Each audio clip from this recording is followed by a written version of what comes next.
In a new WorldNet Daily article published by Jerome Corsi on November the 11th, 2010, it is now revealed that apparently the Congressional Research Service, the official research arm of the U.S. Congress, which issued an official document back in June of 2009 to members of Congress which confirmed that no one vetted Barack Obama's qualifications to be president, nor has anyone seen any of his identifying records, including a long-form birth certificate.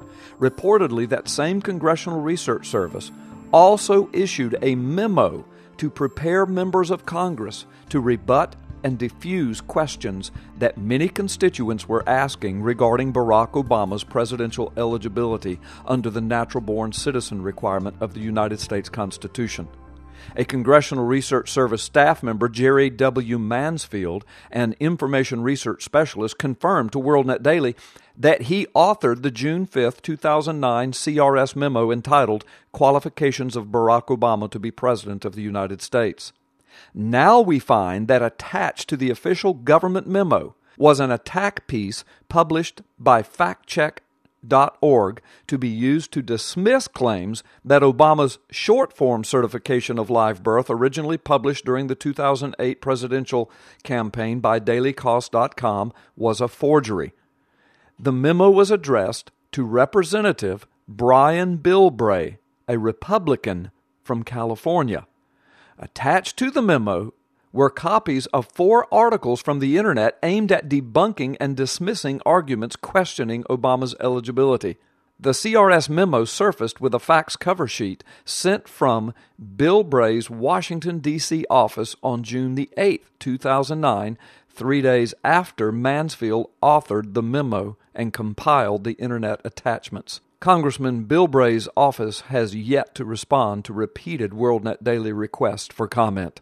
In the Congressional Research Memo, research specialist Mansfield writes, "Per your request, we are enclosing several articles that address concerns about the birth certificate of President Obama, his place of birth, and how questions surrounding it were ultimately resolved."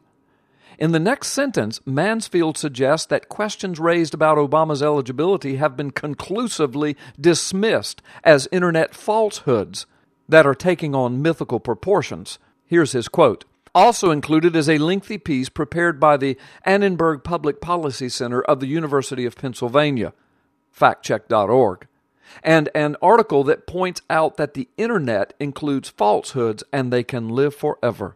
Mansfield told WorldNet Daily that he had written the memo to provide responses that Congressman Bilbray could give to numerous constituents who were contacting his congressional office for a response to the eligibility challenges of Barack Obama.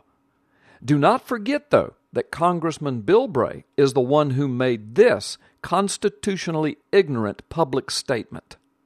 These folks feel like they're being targeted because of the political wrangling that's going on in Washington. I appreciate that. It's just like people thinking that you got to be born in the United States to be president. You don't have to be. That's a legend. We got to clarify that. You saw McCain to be president. So the constitutional requirement for a president to be natural born is a legend? And this from a United States congressman, a Republican? Is there any wonder why our constitutional republic seems to be slipping away from us? When Mansfield was asked why he did not conduct a thorough investigation of Obama's true birth status, his response was, "I merely responded to a request from a congressional office to answer a constituent." Asked why he did not balance his memo with published articles questioning Obama's eligibility, Mansfield responded, "I reported what Hawaii Department of Health officials said because they were official statements made by government employees, so there is no issue here." Oh, but it seems there is now an issue. It seems that there might have always been an issue here. I have a feeling that soon we will know the truth of this matter. We, the people, will insist upon the truth.